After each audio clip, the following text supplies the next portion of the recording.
మరియ ప్రార్థన చేయుచుండగా దూత వచ్చి యేసు జనన వార్త తెలియజేయండి.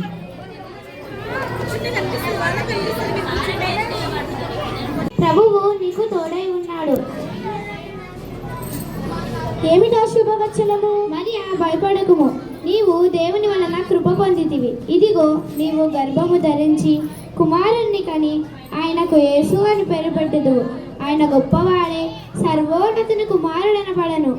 నేను పురుషుని ఎరగని దాన్ని, ఇది ఎలాగు జాత్యము? పరిశుద్ధాత్మని మీదికి వచ్చును, సర్వోన్నతుని శక్తి నిన్ను కమ్ముకును గనుక పుట్టబోయే శిశువు పరిశుద్ధుడై దేవుని కుమారుడనబడను. ప్రభుదాసురాలా, నీ మాట చెప్పిన నాకు జరుగునుగాక.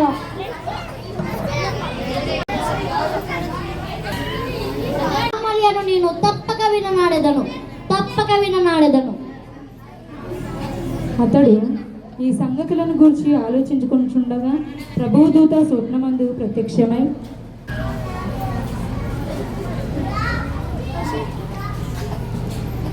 దావీదు కుమారుడైన యోసేపు, నీ భార్య అయిన మరియను చేర్చుకొనుటకు భయపడకుము. ఆమె గర్భం ధరించింది, పరిశుద్ధాత్మ వలన కలిగింది. ఆమె ఒక కుమార్తెను, తన ప్రజలను వారి పాపముల నుండి ఆయనే రక్షించును గనుక ఆయనకు యేసు అని పేరు పెట్టెదరు.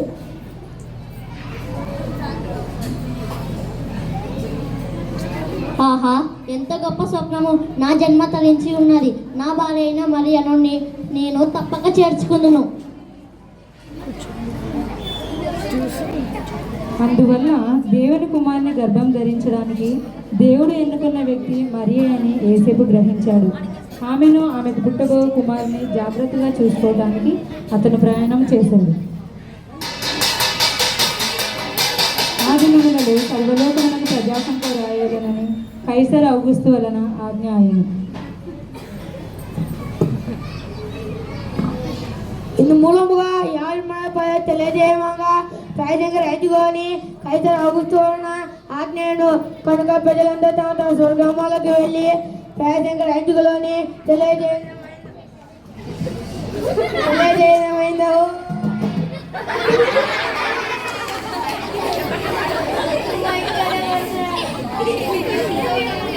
కైసరు ఆజ్ఞ చొప్పున అందరూ తమ తమ పేర్లను నమోదు చేసుకున్నట్టు తమ తమ పట్టణాలకు వచ్చారు.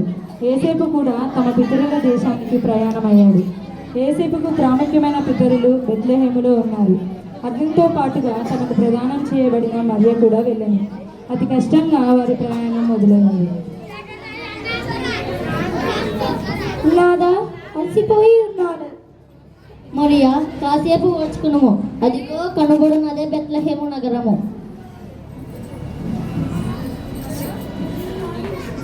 ఎవరు కావాలి? అమ్మా, అలా దూరం నుంచి వస్తున్నాము, అలసిపోయి ఉన్నాము. ఈ రాత్రికి మీ సత్రంలో కాస్త స్థలం ఉంటే ఇవ్వగలరా? స్థలం లేదు, ఏమీ లేదు. వెళ్ళయ్యా, వెళ్ళు.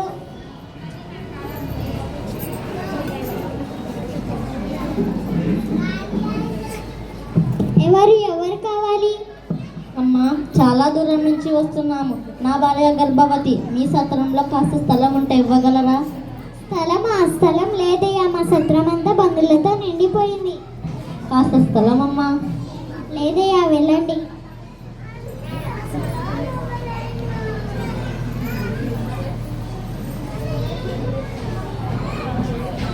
ఎవరు మీరు? ఏం కావాలి? అమ్మా, చాలా దూరం నుంచి వస్తున్నాము, అలసిపోయి ఉన్నాము. నా భార్య నిండు చూలాలు. ఈ రాత్రికి మీ సత్రంలో కాస్త స్థలం ఉంటే ఇవ్వగలరా? స్థలము లేదయ్యా. అయ్యా, ఒక్క నిమిషం. మా సత్రంలో స్థలము లేదు, కానీ ఈ రాత్రికి మా పాకలో విశ్రాంతి తీసుకోవచ్చు. అది అంత అనువైన స్థలము కాదు, కానీ మీకు కాస్త ఆధారంగా ఉంటుంది. ధన్యవాదములు. దీనస్థితిలో ఎటువంటి వైద్య సాయం లేకుండా అనుకున్నట్లుగానే ఆ పాకలో దైవకుమారుడు జన్మించాడు.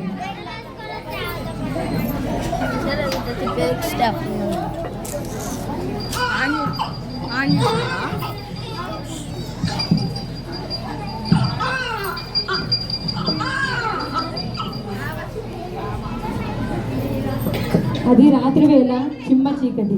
బెత్లెహేములో కొందరు గొర్రెల కాపర్లు తమ మందను కాచుకొని చుండగా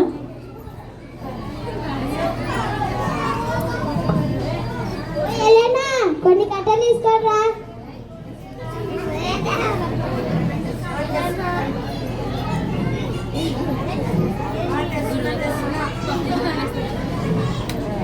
ఏమన్నా నా బిడ్డ పెళ్ళంటివి?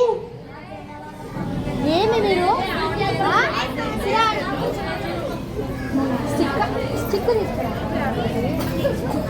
ఏమన్నా నా సంత వినావా? పోయినారా. ఏం తెచ్చినావరా? 2 గొర్రెలు అమ్మానురా. ఎంత వచ్చినారా? 200. అవునారా? ఏమేలమ్మా చాలా చలిగా ఉంది, కొన్ని కట్టలు తీసుకురా.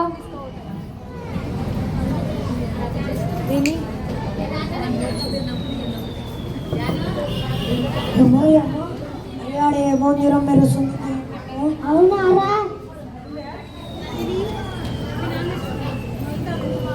గొల్లలారా భయపడకురి, ప్రజలందరికీ కలగబో మహా సంతోషకరమైన శుభవార్త నేను మీకు తెలియజేస్తున్నాను.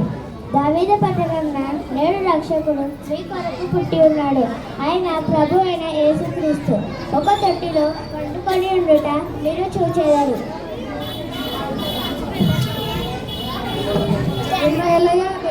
రక్షకుడు పుట్టాన్ని తెలుసు.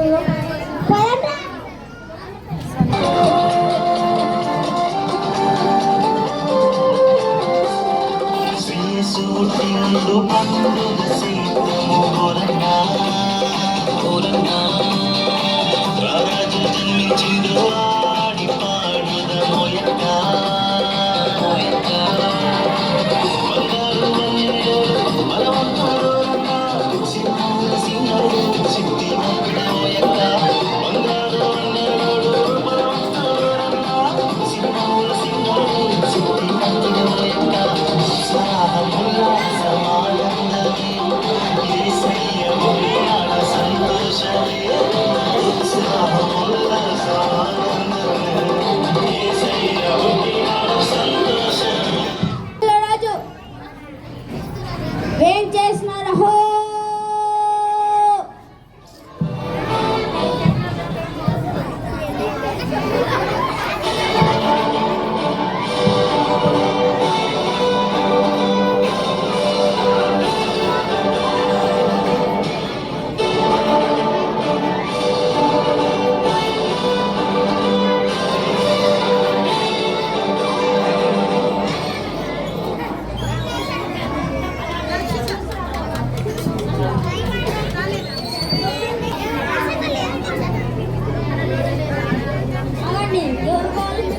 రాజుగారిని కలవాలి. రాజుగారు మిమ్మల్ని కలవడానికి తూర్పు దేశం జ్ఞానులు వచ్చారు.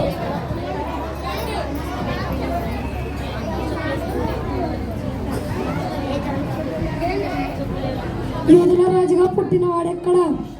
తూర్పు దిక్కున. మేము ఆయన నక్షత్రమును చూచి ఆయనను పూజించవచ్చు. తిని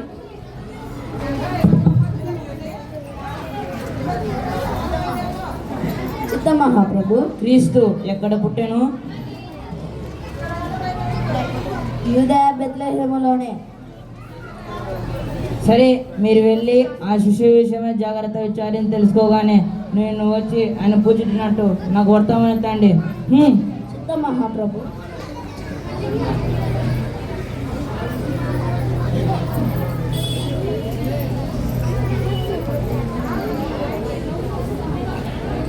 నేనుండగా మరి ఒక రాజు పుట్టడమా? అసంభవం, జరగని పని.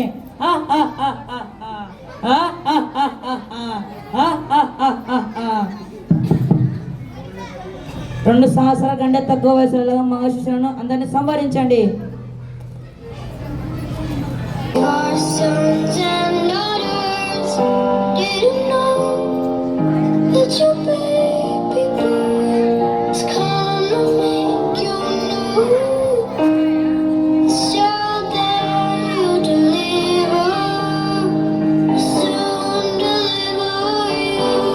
చూశారు కదా మిత్రులారా, చీకటి లోకంలో పాపమనే బంధకాలతో అపవాది చేతుల్లో బందీలుగా ఉన్న ప్రతి మానవుని రక్షించుటకు దేవాతి దేవుడు ఈ లోకానికి ఎన్నో గ్రహాలు, ఖండాలు, దేశాలు దాటుకుంటూ పాపంలో కూరుకుపోయిన నిన్ను రక్షించడానికి తన ఏకైక ప్రియ కుమారుడైన యేసయ్యను మానవునిగా ఈ భూమిపై నీ కొరకు పంపాడు. నిజ క్రిస్మస్ ఆనందం విందు వినోదాల్లో లేదు, కానీ నీ హృదయంలో క్రీస్తు ఉండటమే నిజమైన క్రిస్మస్. ఈ నిజ క్రిస్మస్ ఆనందం నీవు కూడా పొందుకోవాలని ఈ మా చిన్ని ప్రయత్నం.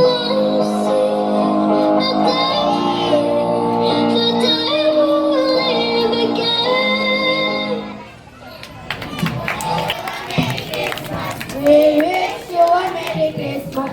We wish you a Merry Christmas and a Happy New Year.